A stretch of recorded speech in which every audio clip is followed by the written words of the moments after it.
guess what? I just heard that in the original version of Genesis, Adam had a first wife called Lilith who was kicked out of Eden for being too girl power.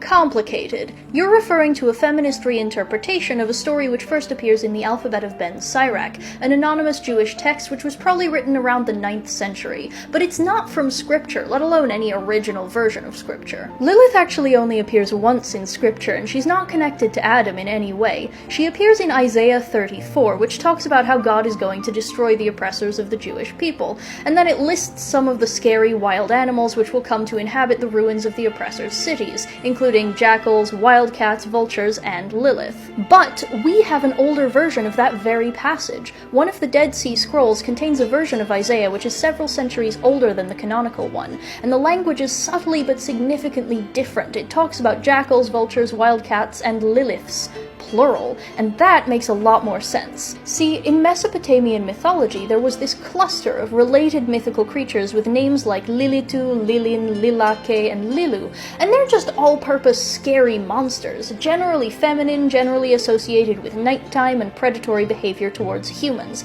and the Liliths of Isaiah 34 fit right into that taxonomy.